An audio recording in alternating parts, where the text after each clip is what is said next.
Bien, vamos a orar, hermanos. Vamos a orar por la palabra. Vamos a orar por esa palabra que hoy el Señor trae a nuestras vidas. Sea el Espíritu Santo, sea el Señor el que hable en nuestras vidas. Sea usado en nuestro hermano. Gloria al Señor por el Espíritu de Dios. Bendito Dios y Padre, te damos gracias, Señor, en esta bendita hora, en esta bendita mañana, Padre bendito, porque grande es tu amor y grande es tu misericordia, bendito Dios. Gracias, bendito Padre, gracias, Señor, porque grande y maravilloso es tu bendito y glorioso nombre, Señor Jesucristo.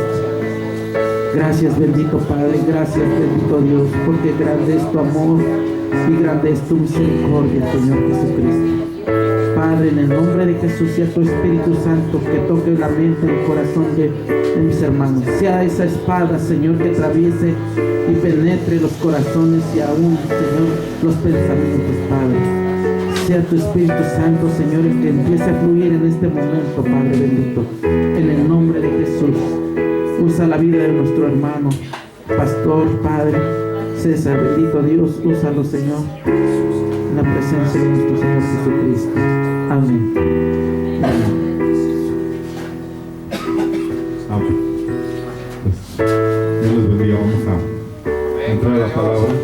Vamos a abrir la Biblia en Mateo 24.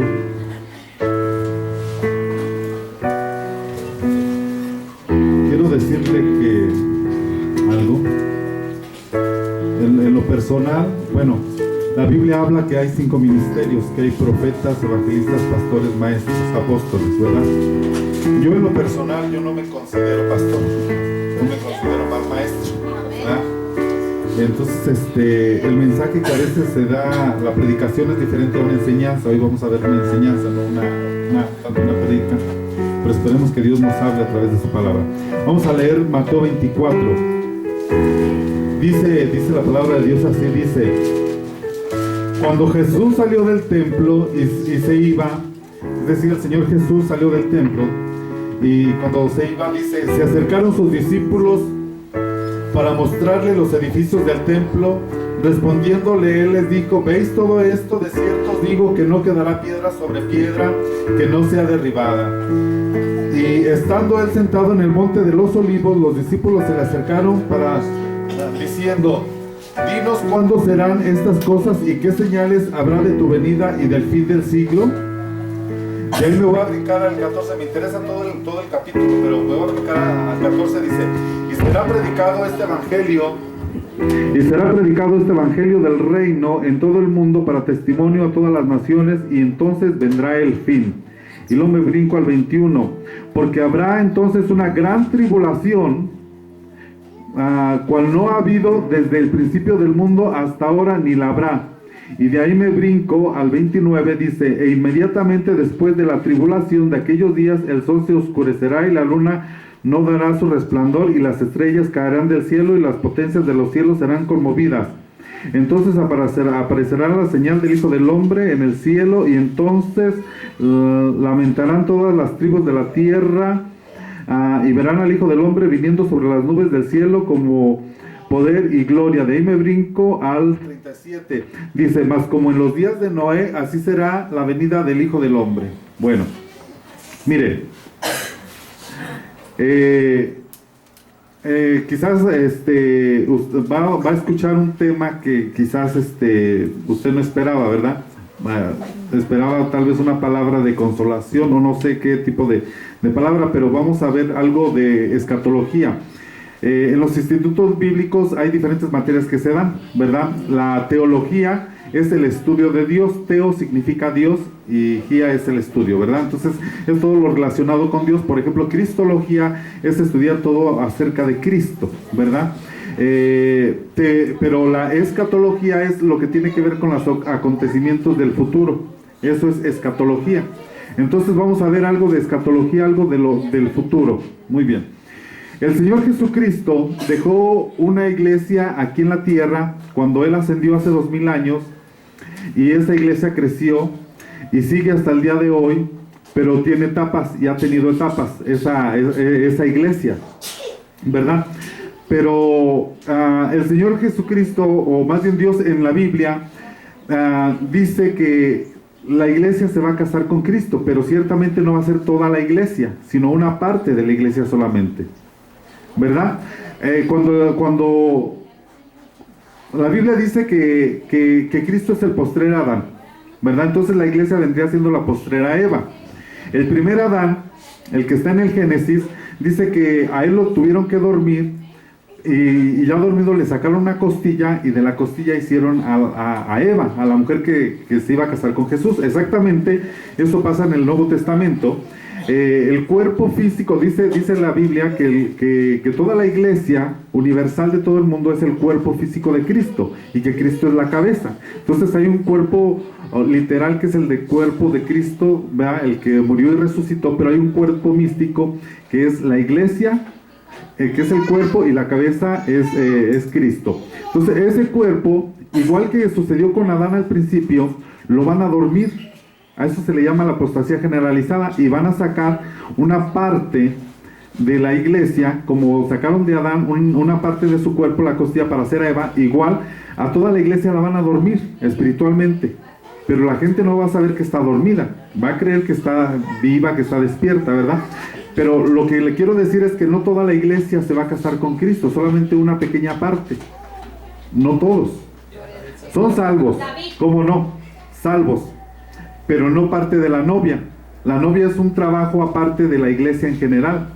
Esto mucha gente no lo sabe, ¿verdad? Entonces dice la Biblia, el Señor Jesús está relatando aquí que va a venir un tiempo donde va a haber una gran tribulación como nunca la ha habido en la historia de la humanidad. Mire, la Biblia, si usted cuenta de Adán hasta el tiempo de hoy, aproximadamente son 6,000 años los que llevamos de historia desde Adán para acá, porque hay una genealogía. Adán, papá de Sed, y Sed, papá de fulano, y así hasta llegar hasta Cristo, ¿verdad? Y de Adán hasta Cristo son ¿cuántos años son? Son 4,000 años.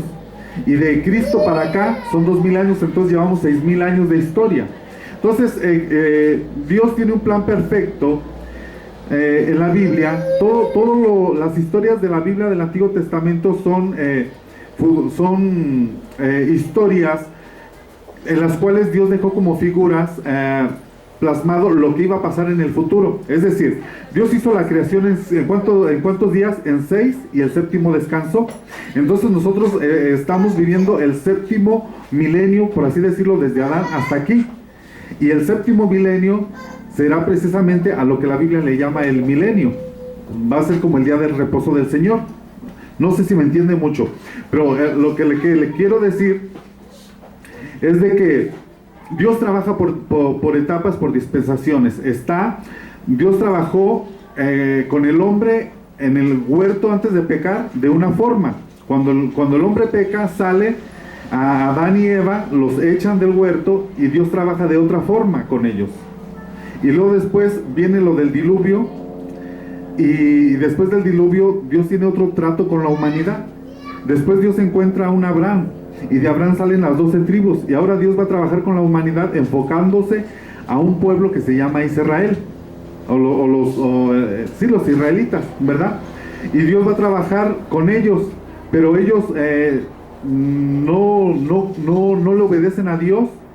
Entonces ellos, al no creerle, no obedecerle a Dios, Dios los ciega y le abre la puerta a los gentiles, que somos nosotros, y se abre una nueva etapa, que es la etapa de la gracia, que es la que estamos viviendo nosotros. Antes de la etapa de la gracia había un periodo que se le llamaba el periodo de la ley, pero ahorita estamos viendo el periodo de la gracia. Pero cuando termina el periodo de la gracia, entra un periodo que se le llama tribulación y gran tribulación.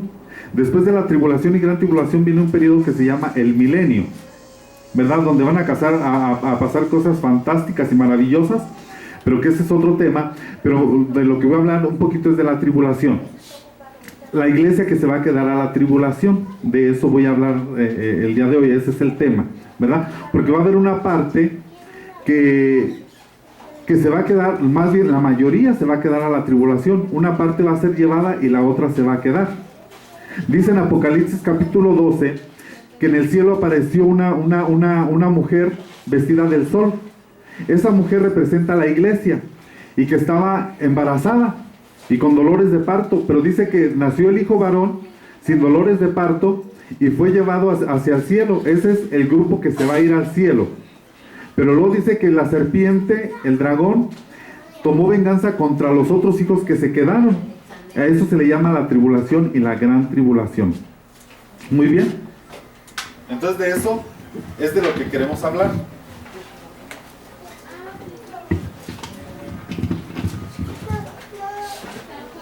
Dirá usted, ¿por qué estamos hablando de este tema? ¿Qué nos interesa? Pues sí nos interesa porque, mire hermano, se están moviendo muchas cosas en las iglesias, se mueve mucho lo del asunto de la prosperidad, de la multiplicación y de esas cosas, pero no se habla ni de la santidad, ni en contra del pecado, no se habla nada en contra de eso, ¿verdad?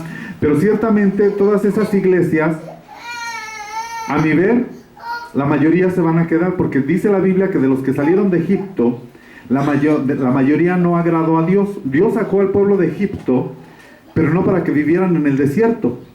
Lo sacó para que fueran a Canaán, a la vida abundante, a la vida en el espíritu. Pero la mayoría se murió en el desierto, no pasó a la vida abundante, por no agradar a Dios. Entonces de lo que se trata es de que nosotros pasemos a la vida abundante, a la vida en el espíritu, ¿verdad? Que conquistemos Canaán espiritualmente. Pero la mayoría no agrada a Dios, ¿verdad? Entonces la mayoría se va a quedar a la tribulación. Pero ¿qué pasa si yo me muero antes de que venga ese asunto de la tribulación? Bueno, ¿qué es lo que va a pasar? Que si tú no entregas las áreas de tu alma, la tribulación tú la vas a tener personalmente en tu alma. Eso es lo que va a suceder, ¿verdad? Quizás no vas a pasar esa gran tribulación que va a haber, pero vas a pasar esa tribulación tú dentro de ti mismo en tu alma. Vas a ser atribulado. Pero bueno, mire, quiero contarle, es que tengo mucho que apuntado aquí. Sansón,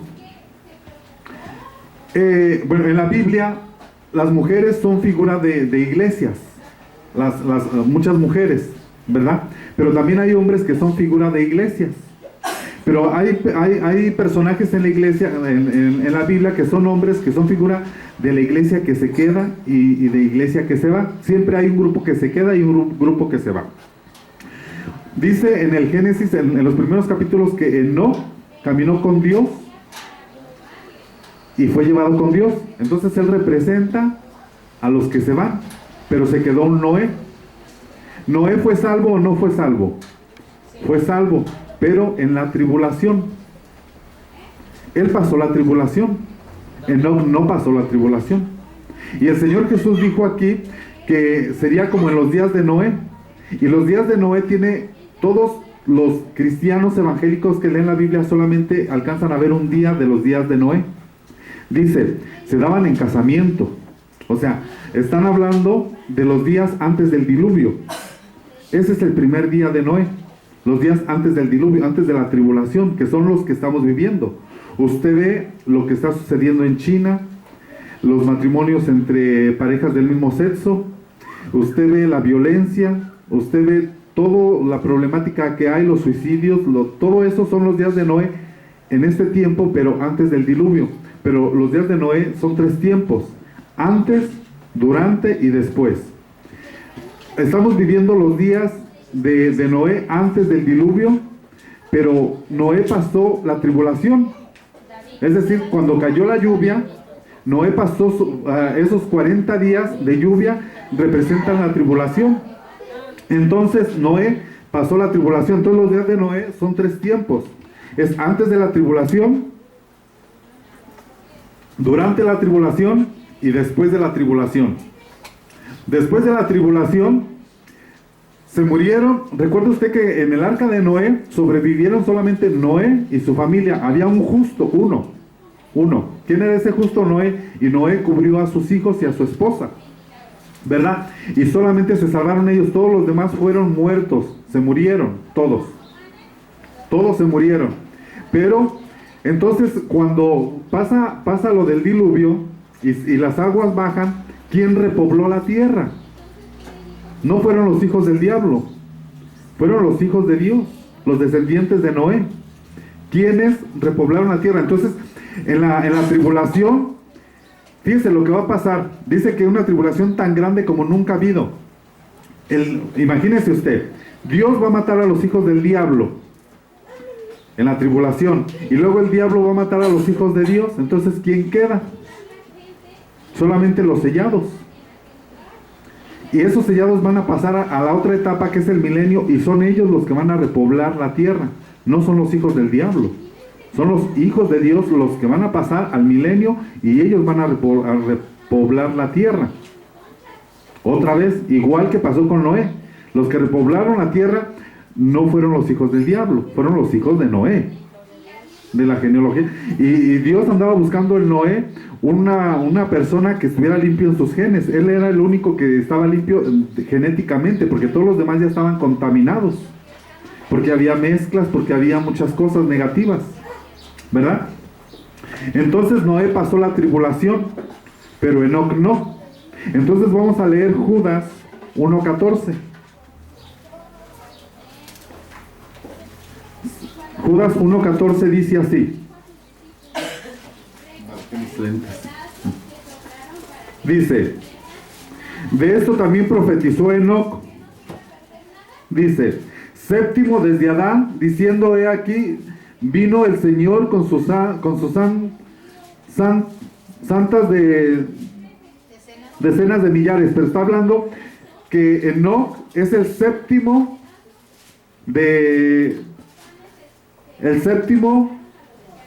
desde Adán, ¿verdad? Y luego Enoc es el tatarabuelo de Noé. Y Noé pasa la tribulación, pero Enoc no. Enoc fue llevado. Entonces, Enoc es llevado, a Noé es quedado. Y luego Elías es llevado y Eliseo se queda. Entonces, el que es llevado es figura de la iglesia que se va, y el que se queda es figura de los que se quedan, con doble porción, pero se quedan. Igual va a ser al final. Unos se van y otros se quedan a esa tribulación. Entonces, recuerde usted,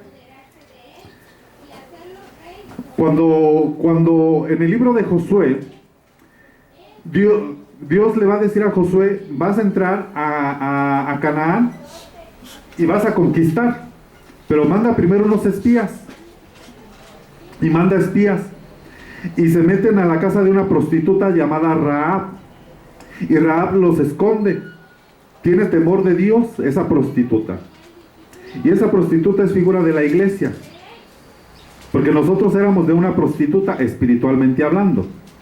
¿Por qué prostituta? Porque nos prostituíamos con otros dioses que no eran Dios, con imágenes hechas de barro, de madera, de bronce, de hierro, por eso espiritualmente representa a ella.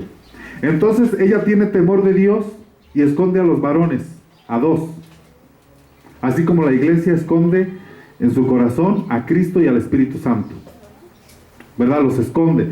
Entonces ella tiene temor de Dios y le dicen, ¿sabes qué? Vamos a destruir la ciudad, y ella pide misericordia y tiene temor. Entonces le dijeron, vamos a hacer una cosa, vamos a destruir todo esto, todo Jericó. Jericó era una ciudad grandísima, amurallada, representa el mundo que tiene muros. El mundo está amurallado, y hay una entidad que se llama Rahab y su casa. Le dijeron, vamos a entrar y vamos a destruir, pero si tú no quieres que tu familia perezca y tú tienes temor de Dios, mete a todos tus familiares y a todo el que pueda a tu casa, y van a poner un cordón rojo. El cordón rojo es figura de la sangre de Cristo. Entonces le dijeron, todo el que esté adentro no va a perecer, pero si alguien se sale de la iglesia, ya no es culpa de nosotros. Lo mismo que pasó con la puerta de los tindeles en el Éxodo, ¿verdad? Que tenían que poner la sangre del cordero en las casas, de las puertas de las casas, y si se salía un primogénito, lo mataba a la muerte, porque tenía que permanecer dentro, ¿verdad? Y lo mismo pasó aquí con Rahab. A Rahab le dijeron, mete a todos los que puedas a tu casa. Entonces vino la destrucción. Usted sabe, Dios le dio órdenes a Josué y le dijo: van a darle vueltas a la ciudad durante 6 días, que son 6,000 años. Y el séptimo día, que es cuando empieza la tribulación, van a dar 7 vueltas. El séptimo día son 7 vueltas, que son los 7 años de tribulación. Y los muros van a caer, y van a entrar y van a incendiar toda la ciudad de Jericó, porque este planeta Tierra, le cuento, va a caer fuego sobre el planeta Tierra. Así como vino un diluvio de agua, ahora viene un diluvio de fuego. Así como no le creían a Noé, y Noé decía: va a llover agua de arriba para abajo, y clavaba un clavo. Va a llover agua de arriba para abajo. Y la gente se reía porque decían: ay, ¿cómo que va a llover de arriba para abajo? Es que antes no llovía de arriba para abajo, llovía de abajo para arriba. Porque dice que salía, como no había quien sembrara la tierra, salía un vapor de agua que mojaba la tierra. Entonces se burlaban de Noé y le decían a Noé: pero es que los libros de historia de la Harvard, de la universidad, de la secundaria, de la preparatoria, dicen que nunca ha sucedido tal cosa, y no le creían y se burlaban. Igual que ahora, si usted le dice a la gente que va a llover fuego del cielo, no le van a creer, pero ahí dice. Y Jericó iba a ser una ciudad que la rodearon, y el séptimo día le dieron 7 vueltas, que son los 7 años de la tribulación. ¿Qué pasó? Cayeron los muros, entraron y quemaron la ciudad, porque esta ciudad, pero lo único que permaneció en pie fue la casa de Rahab. Y qué curioso que fue como un terremoto, que se cayeron todos los muros, y la casa de esta ramera estaba pegada a los muros, y fue lo único que se mantuvo en pie, porque al final lo único que se va a mantener en pie va a ser el arca de Noé, que va a sobresalir, a sobrepasar, a sobrevivir. Igual la casa de Rahab, igual la iglesia que se queda, pero solamente los marcados, porque sí va a haber gente que van a matar en la tribulación. Dice Apocalipsis: muchos van a ser degollados, muchos van a ser perseguidos, pero otros no, otros van a ser marcados para que no los toquen. Ahí está, ¿verdad? Esos van a pasar. Entonces luego en el libro de Daniel dice que Daniel representa la iglesia que se va. Daniel estaba en el palacio cuando a sus 3 amigos, ¿cómo se llamaban sus 3 amigos que les pusieron nombre? Azarías, Abednego. A ver, vamos a Daniel capítulo. Abednego, ahí mero, esos meros. Dice ahí en Daniel 3:19: entonces Nabucodonosor se llenó de ira y se demudó el aspecto de su rostro contra Sadrach, Mesach y Abednego, y ordenó que el horno se calentara 7 veces más de lo acostumbrado. Note usted que otra vez el 7 veces representa los 7 años de la tribulación en el horno, que van a ser echados al fuego. Estos van a ser echados al fuego, pero no se van a quemar, pero van a pasar la tribulación. La tribulación no la pasó Daniel, la pasaron sus amigos, que es la iglesia que se va a quedar. Pero Daniel estaba en el palacio cuando sucedió eso, es decir, Daniel ya se había ido, es la iglesia que se va. Y estos 3 son los que se quedan a la tribulación, al horno 7 veces calentado, 7 veces, que son 7 años de tribulación. Pero resulta que el fuego no los quemó, sino que lo único que quemó fueron las amarras. La tribulación que tú pasas en este tiempo no te va a destruir, no te va a eliminar, te va a quitar las amarras que tienes, las ataduras. Lázaro, cuando le dieron vida, el Señor Jesús le dijo: Lázaro, sal fuera. Estaba en la tumba, estaba muerto espiritualmente como nosotros, y Cristo les da vida a los hombres por su espíritu, ¿verdad? Pero salió atado, había que desatarlo. Entonces hay gente que está viva espiritualmente, pero con ataduras en los pies que no danza, ataduras en las manos que no aplaude, ataduras en los ojos que no ve, que están cegados, y hay que desatarlos. Y las ataduras de aquí de este horno el horno solamente sirvió para quemar las ataduras, porque ellos no se quemaron. Es decir, ellos pasaron la tribulación. Entonces va a haber un grupo que se va a quedar a la tribulación, que son los marcados, que son los sellados, ¿verdad? Ahora, en el caso de José, José es el soñador, el de la Biblia. Él tenía, ¿cuántos hermanos tenía? Eran 12, él era el uno, y entonces tenía 11 hermanos. Y sus hermanos lo vendieron, como vendieron a Jesús, porque es figura de Jesús, él, ¿verdad? José. Y José se va a Egipto, que es figura del mundo, y se casa con una egipcia. Es decir, nosotros. Jesús se casa con nosotros, ¿verdad? Que somos medios egipcios, ¿verdad? Pero sí, pero ahora tenemos ciudadanía en el cielo, pues, ¿verdad? Y cuando viene lo de las vacas flacas y las vacas gordas, son 7 años de vacas flacas, 7 años de tribulación, y y José ya estaba casado. Cuando llegó el tiempo de las vacas flacas, José ya estaba casado. Es decir, nosotros debemos procurar no prepararnos para pasar la tribulación. Es decir, usted no debe de comprar muchas aguas, muchos alimentos enlatados no perecederos para pasar la tribulación. Porque si usted hace eso, usted está pensando en pasar la tribulación. Usted debe prepararse para irse con el Señor, para ser arrebatado, no para quedarse, sino para irse. Porque hay iglesias donde sí se preparan, pero se están preparando para quedarse, no para irse. Y resulta que Pablo,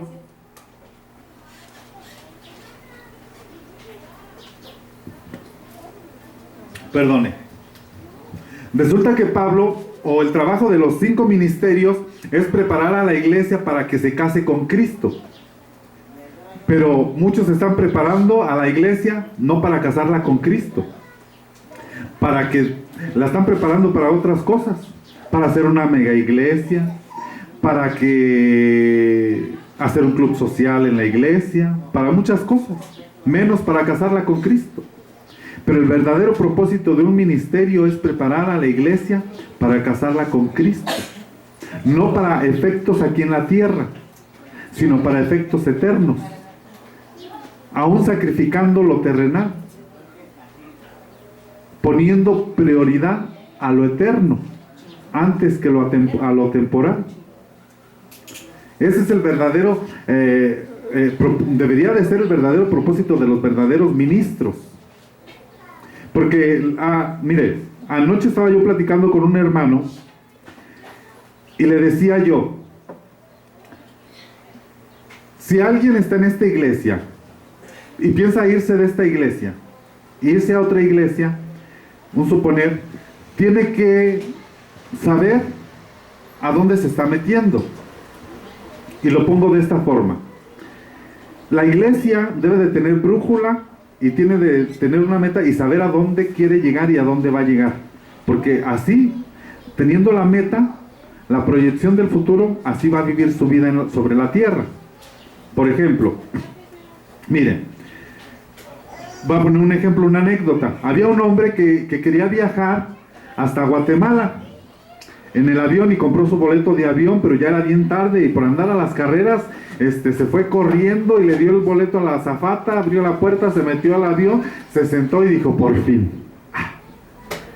Y de rato preguntó y dijo, caray, ya pasa de la hora, ya debería de haber llegado a mi destino. Y le preguntó a la azafata, disculpe, ¿a dónde va este avión? Porque él iba a Chiapas, ¿verdad? Pero se subió al avión equivocado que iba más lejos, iba hasta Guatemala. Y le dijeron, no, pues este avión va a Guatemala. Y él le dijo, no, es que yo nomás iba aquí a Chiapas, yo no iba hasta tan lejos, no iba hasta allá. Y entonces la azafata le dijo, pues, ¿cómo ve? Y entonces el hombre dijo, no, pues, ¿qué podemos hacer? Y la azafata dijo, mire, solamente hay una solución, vamos a pasar por Chiapas. Si quiere le prestamos un paracaídas y usted se avienta. Y usted cae ahí donde usted quiere llegar. Pero este avión, no por usted, no va a hacer escala, se va a ir directo hasta Guatemala. Entonces así son las iglesias. A las iglesias su meta es llenar un gran estadio, hacer una mega iglesia. Su meta es esta, es la meta. Su meta es cualquier cosa menos casarse con Cristo. Entonces, si usted, esta iglesia, la meta debe de ser casarse con Cristo. Pero si alguien, su meta no es esa, pues su viaje no va a ir hasta allá. Va a ser salvo, ¿cómo no? Como todos los que salieron de Egipto, pero que no llegaron a Canaán, porque su meta de ellos no era Canaán. Y muchos tuvieron la oportunidad, pero dijeron, no, nosotros nos queremos a quedar vivir en el desierto. Si quieren les ayudamos a conquistar Canaán, pero a nosotros ya nos gustó la vida en el desierto. Hay gente que le gusta vivir en el desierto, y Dios no nos llamó para vivir en el desierto. Nos llamó a vivir en abundancia. Pero no nos confundamos, porque de ahí se agarran muchos para predicar de la prosperidad. Porque dice la Biblia que prosperes en todas las cosas, así como prospera tu alma. Primero debe prosperar tu alma, conquistar tu alma. Porque si no dominas tu alma, no vas a poder dominar lo demás. Si no frenas tu lengua, que es un músculo tan pequeño, no vas a poder dominar, te va a echar a perder todo. Si no dominas tu alma, ¿para qué te sirven las riquezas? Te las vas a acabar en un día. En vez de hacerlas crecer, te las vas a acabar, porque te las vas a acabar. Pero no es malo tener dinero, ¿verdad? ¿Por qué? Porque en la historia del rico y Lázaro, ya me voy a salir un poquito del tema. En la historia del rico y Lázaro, en el lugar de gozo estaba Lázaro, y en el lugar de tormento estaba ¿quién? El rico. Pero en el lugar del gozo había otro rico, más rico que el rico que estaba en el lugar de tormento. Era Abraham. Y Abraham fue rico aquí en la tierra y allá en el cielo. Entonces no es malo. Lo malo es no saberlas administrar, que tu alma no prospere. Entonces tiene que prosperar tu alma. Entonces estamos hablando de José. José, o si era de José, ¿verdad? Que es figura de Cristo. Cristo se casa con una egipcia, que es figura de la iglesia. Luego vienen los 7 años de las vacas flacas, que son los 7 años de la tribulación. Pero sus hermanos están cegados. ¿Por qué? Porque los judíos fueron cegados para que entráramos nosotros. Después, ahí en la tribulación, cuando está la tribulación, José se les manifiesta a sus hermanos y les dice, miren, yo soy su hermano. Va a ser Cristo que se le va a revelar a los judíos, se les van a quitar las vendas a los judíos. Y todos esos milagros que ven los judíos en este tiempo, porque usted sabe que hace 60 años, en el 48 se fundó la nación de los judíos, ¿verdad? Dice, hay una profecía en la Biblia que dice, ¿nacerá una nación en un día? Sí. En 1948 nació una nación en un día. En un día se fundó. Pero había muy poquitos judíos. Y lo único que tenían eran poquitos judíos y un montón de desierto. Puro desierto. Pero después de 60 años, vaya usted a ver lo que han hecho, el paraíso que han hecho los judíos en el desierto. Tienen ejército, tienen economía, exportan productos, frutas, flores, productos de computación. Entonces, tienen mucho dinero ellos, un gran ejército, ¿verdad? Pero todo eso, no saben que Dios es el que les está ayudando. Pero cuando venga eso de la tribulación, Cristo se va a quitar la peluca, por así decirlo, como José, y les va a decir, yo soy su hermano, el que les está ayudando. Entonces, ¿quién les está ayudando a los judíos? Dios, Jesús. Pero ellos no lo saben, ¿verdad? Pero, porque ellos también tienen promesas, pero las promesas de ellos quedaron como en pausa, como entre paréntesis, hasta que entre el último de los gentiles que ha de ser salvo. Entonces ellos también se les va a quitar la venda, pero hasta después. Pero ahí están los 7 años de tribulación. Mire, ya dije, Apocalipsis capítulo 12, Moisés y los juicios, que también se mencionó aquí. Moisés fue otro que se casó con otra gentil. Moisés fue echado a un río cuando era niño. El Señor Jesús también nació en el río del Espíritu. Fue echado a un río. El Señor Jesús, porque Moisés es figura de Jesús. Luego fue criado como un egipcio, aquí en la tierra, como un humano, Cristo, igual que Moisés. Pero luego después tuvo que salir de la tierra y se encuentra con una familia, un padre que tenía 7 hijas. Era, ¿cómo se llama el papá de Jetro? Que era sacerdote y tenía 7 hijas, y Moisés se casa con una de ellas. O sea, Cristo se va a casar con una gentil, porque ahí Jetro representa a Dios, y las 7 hijas representan las 7 iglesias que están en Apocalipsis, o son 7 iglesias, por así decirlo, y se va a casar con una de ellas. Y luego después regresa a salvar a los judíos, y vienen juicios sobre Egipto, menos sobre Gosen. Gosen era la ciudad donde estaban los judíos. Exactamente lo mismo que pasó con Rahab, exactamente lo mismo que pasó con Job. Todos los juicios cayeron sobre Egipto, menos sobre Gosen. Gosen era donde estaban el pueblo de Dios, que van a ser preservados de esas plagas. Eso es la tribulación. Cuando dice que vinieron plagas, que cayó granizo, que cayó fuego, que cayó, cuando hasta usted lo ve en las películas, en la historia de las historias de la Biblia, pues, ¿verdad? Ahí se ve. Digo, porque cuando yo fui a ver esa película de José el Rey de los Sueños, estaba yo en Estados Unidos y la fui a ver con los niños de la iglesia, y cuando yo en grande estaba viendo esas imágenes que caía fuego y caía granizo y los piojos y las ranas, yo me asusté porque Dios me abrió como el panorama y dije, esto es el Apocalipsis, esto es la tribulación. Y exactamente, esto es la tribulación, pero en figura. Pero Moisés ya estaba casado, o sea, Cristo ya va a estar casado, según todas esas figuras, y con una medio gentil, ¿verdad? Entonces, las vacas flacas, ¿no? A ver, mire, ahora, en Apocalipsis, ya para ir terminando, pero la conclusión va a estar buena. Mire, en Apocalipsis hay 7 iglesias, ¿verdad? Yo he predicado varias veces sobre esto, pero sus diferentes enfoques. Uno de los enfoques es las 7 iglesias que están en Apocalipsis. Son 7 etapas que va a pasar la iglesia en diferentes tiempos. Por ejemplo, la primera iglesia es la iglesia que va a pasar el primer periodo cuando el Señor Jesucristo estuvo en la tierra y dejó la iglesia. Luego la segunda es cuando viene la persecución. La segunda iglesia, a ver, vamos a ver esas iglesias.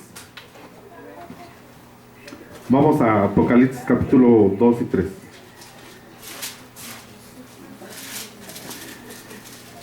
La primera iglesia se llama Éfeso, que representa la primera etapa de la iglesia.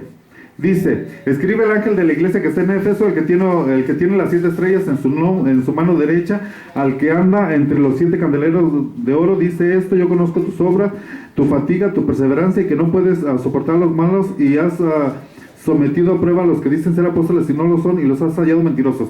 De esto tendría que ser una prédica completa de todo esto, pero esta iglesia representa a esa iglesia del principio, a la iglesia primitiva. Luego la iglesia que sigue, que es la de Esmirna, que Esmirna significa mirra, que dice, tú vas a sufrir persecución. Hay 2 iglesias que sufren persecución, ¿verdad? Una, o no recuerdo si es esta, dice, yo conozco tu tribulación, sí, aquí está, y tu pobreza, pero tú eres rico, y la blasfemia de los que dicen ser judíos y no lo son, sino que son sinagoga de Satanás. Ok, esta iglesia va a pasar tribulación, pero no es la gran tribulación ni la tribulación de la que estamos hablando, sino que va a sufrir una persecución, que fue la iglesia después de que el Señor Jesucristo asciende. La iglesia es perseguida porque no quiere salir de Jerusalén, y la persiguen. y hay una persecución y dice, tú crees que eres pobre, pero eres rica. En cambio la última iglesia, ella cree que es rica y le dice, no, tú eres pobre. Pero ahorita vamos a llegar ahí porque es la que más me interesa. Luego la de Pérgamo es la siguiente etapa de la iglesia. Ya cuando mueren todos los apóstoles que están en la Biblia, el último de los apóstoles que murió de la Biblia parece que fue el apóstol Juan, ya cuando estaba anciano, y viene una decadencia de la iglesia, de las doctrinas, se pierden las doctrinas. Entonces la iglesia de Pérgamo representa a esa iglesia. Y luego después viene la de Tiatira, que es el tiempo de la reforma. Y luego después viene Sardis. Dice Longero, el que habla mucho significa eso, y representa la otra etapa de la iglesia. Pero la que me interesa es la de Filadelfia y la Odisea. La Filadelfia es la etapa que estamos viviendo en este tiempo. Filadelfia, Phil es amor. Entonces es la iglesia que ama, ¿verdad? Pero ama en el alma, no en el espíritu. Entonces esta iglesia representa esta etapa que se está viviendo ahora. Pero después de esta etapa se va a quedar una a la tribulación, que viene siendo la de la Odisea, que es la peor de todas. Y dice, escribe el ángel de la iglesia de la Odisea, el amén, el testigo fiel y verdadero, el principio de la creación de Dios. Esto dice, yo conozco tus obras, que ni eres frío ni caliente, ojalá fueras frío o caliente, y así, puesto que eres tibio y no frío ni caliente, te vomitaré de mi boca, porque dice, yo soy rico, me he enriquecido y de nada tengo necesidad. No sabes que eres una miserable y digna de lástima, y pobre y ciega y desnuda. Hasta parece que está cantando Shakira, ¿verdad? La de pobre, tartamuda y no sé qué tanto. Dice, te aconsejo que de mí compres oro refinado por fuego, para que te haga rico, y vestiduras blancas para que te vistas, porque estaba desnuda, no tenía cobertura, y no se manifieste la vergüenza de tu desnudez, y colirio para ungir tus ojos, para que puedas ver. Yo reprendo y disciplino. Bueno, pero a esta la van a mandar, dice que la van a vomitar. ¿A dónde la van a vomitar? La van a vomitar a la tribulación. Esta representa a la iglesia que se va a quedar a la tribulación, ¿verdad? Pero Cristo lo que quiere es librarnos de todos estos juicios que vienen sobre la tierra, ¿verdad? Pero vienen. Ahora, hay gente que no le gusta predicar del Apocalipsis, una porque dicen que no lo entienden, y otra porque dicen, es que le están metiendo miedo a la gente. Pero no es eso, porque Cristo, la cita que leí de Mateo 24, yo le llamo el Apocalipsis del Señor Jesucristo, y concuerda cronológicamente. Si usted pone a la par, estudia Apocalipsis capítulo 24 con Génesis del 1 al 12, con Apocalipsis del 1 al 12, usted ve que concuerda exactamente cronológicamente, pero el Señor Jesucristo lo resumió todo. En unas cuantas palabras resumió todo el Apocalipsis, pero concuerda cronológicamente todo, ¿verdad? Entonces la gente dice, es que están metiéndole miedo a la gente. No se trata de eso, sino se trata de tener temor a Dios y ver que vienen juicios sobre la tierra, pero que Dios te quiere prevenir de eso. Ahora, yo quiero terminar de esta forma, contándole dos historias, contándole lo que significa la palabra evangelio. La palabra evangelio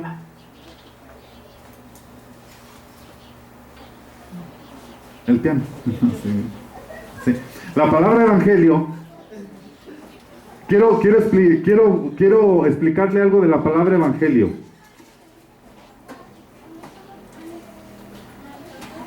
La palabra evangelio significa buenas noticias. No son malas noticias, son buenas noticias. Pero voy a contar dos anécdotas para que usted entienda este concepto. Una vez había un rey que tenía un hijo único, y este rey era muy enojón, y a todo aquel que le daba una mala noticia lo mandaba a matar. Y un día el hijo del rey agarró su caballo y se fue a pasear por el campo, y unos ladrones lo agarraron y lo asaltaron y lo secuestraron, y se lo llevaron y lo encerraron, y pidieron una recompensa, y alguien le tenía que dar la noticia al rey. Pero el que le diera la noticia mala, el rey no le gustaban las noticias malas. Entonces le dijeron a un hombre, ni modo, te toca a ti dar la noticia al rey. secuestraron a su hijo y piden recompensa. Este hombre sabía que si le daba una noticia mala al rey,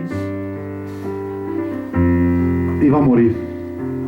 Entonces, él dijo, ¿qué haré? Y se puso a orar y se puso a pensar. Dijo, ya sé lo que voy a hacer. Fue delante del rey y le contó una historia al rey.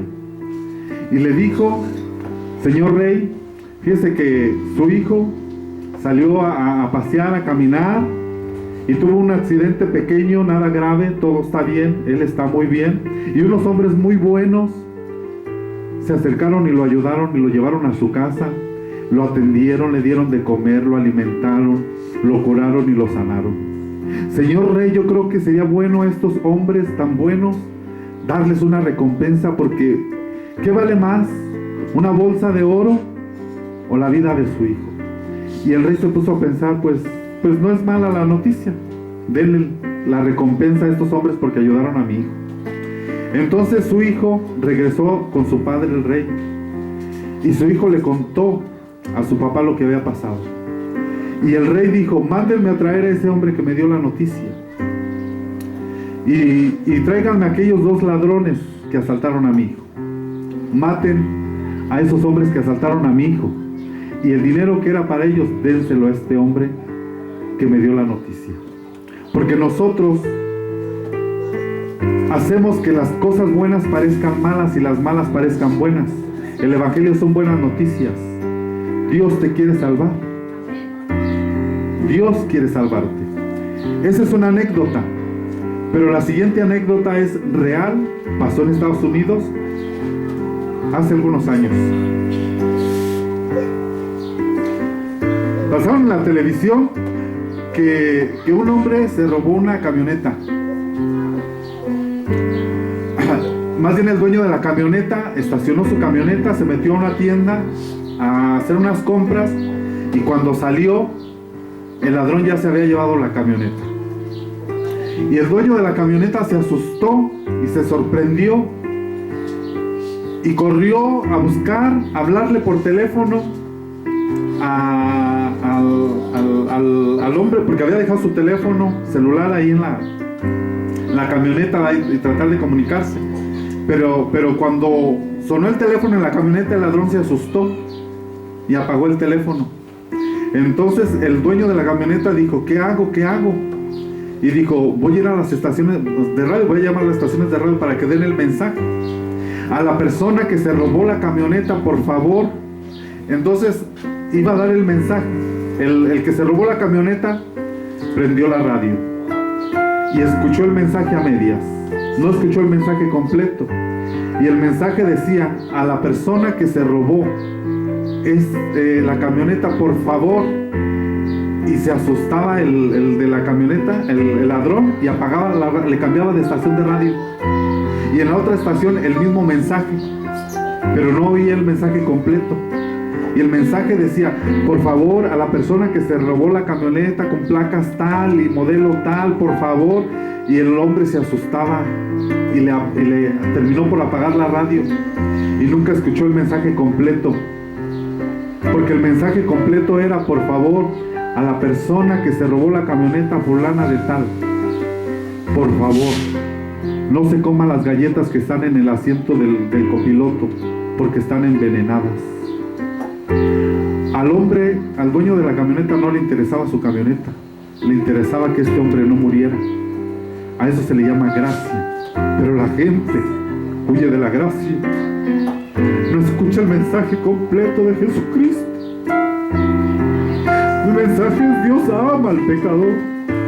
Dios te ama, ponte de pie. Dios la ama al pecador. Dios te ama a ti y me ama a mí. Si tuvo misericordia de mí, ¿de quién no tendrá misericordia? Si Dios tuvo misericordia de mi hermano Mario, ¿de quién no tendrá misericordia mío? Dios ama al pecador. En este tiempo es la oportunidad de arrepentirte. Viene juicio sobre la tierra. Jesús lo dijo. Son palabras de Él, no son palabras mías. Es el Evangelio. El Evangelio de la prosperidad ha traído más maldición a la iglesia que bendición. De verdad se los digo. La última iglesia que se queda en Apocalipsis dice: tú eres una mega iglesia, tienes muchísima gente, tienes instrumentos, grupos de alabanza, tienes ministerios, tienes un montón de tantas cosas, pero eres fría y estás desnuda, estás ciega porque no miras. Hermano, no nos quedemos a la tribulación. Es el tiempo, no importan las circunstancias que estés pasando, no vivas según las circunstancias. La iglesia del principio se reunía no en lugares como este, se reunía en cuevas, no en megatemplos. Eran perseguidos, eran echados porque los leones se los comieran, no tenían la oportunidad de ser bautizados. Esa es la iglesia. Pero la iglesia de ahora solo quiere lujos, templos con luces, con humo. El templo eres tú. Tú eres el templo. Dios va a construir un templo. Dice la palabra de Dios que Dios no habita en templos hechos con manos de hombre, pero sí va a habitar en un templo, pero hecho con piedras vivas. Y tú eres esas piedras vivas. Tú eres esas piedras vivas. La etapa que estamos viviendo en este tiempo es la etapa del rey David. David juntó todo el material para hacer el templo. Y vino Salomón y construyó el templo y lo ensambló, y ya no se escuchó ni serrucho ni martillo. Ahorita es el tiempo que se escucha el serrucho y el martillo, que es la palabra de Dios que te está dando forma como piedra viva, para que des la altura, la anchura, la plenitud de Cristo, del Hijo de Dios, para que seas una piedra viva en la siguiente etapa, que es la de Cristo, del mismo Cristo, pero que es figura de del hijo de David, de Salomón. Será la siguiente etapa del reino, el milenio. Ahí ya no se va a escuchar serrucho, ya no se va a escuchar martillo, porque las piedras estarán listas y todo va a ensamblar. Unas denominaciones están trabajando por allá la madera, otras acá las piedras, otras acá los utensilios. Cada quien trabaja en lo que le toca trabajar.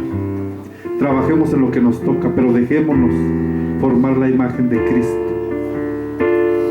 Dice Pablo a los Gálatas: oh Gálatas insensatos, ustedes empezaron en el espíritu, pero terminaron en la carne.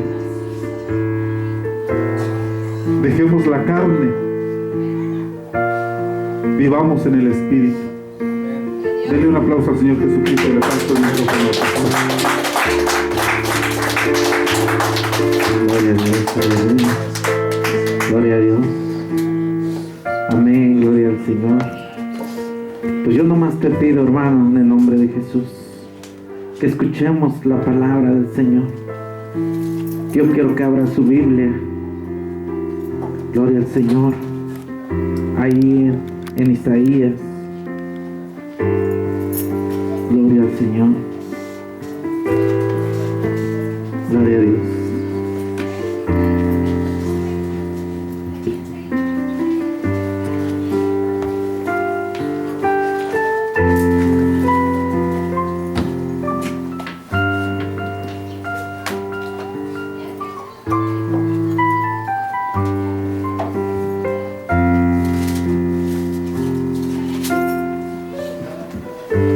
Isaías 10. Gloria a Dios. 10:20. Relacionado a lo que habla el hermano. Dice: y acontecerá en aquel tiempo que los que hayan quedado de Israel y los que hayan quedado en la casa de Jacob nunca más se apoyarán en los que él hirió, sino que se apoyará con verdad en Jehová, en el Santo de Israel. El remanente volverá el remanente de Jacob volverá al Dios fuerte. Porque si tu pueblo, oh Israel, fuere como las arenas del mar, el remanente de él volverá, y la destrucción acordada rebosará justicia, pues el Señor Jehová de los ejércitos hará consumación ya determinada en medio de la tierra. Por tanto, el Señor Jehová de los ejércitos dice así: pueblo mío, morador de Sión, no temas de Asiria, con vara te herirá y con vara te alzará su palo a la manera de Egipto. Hermanos,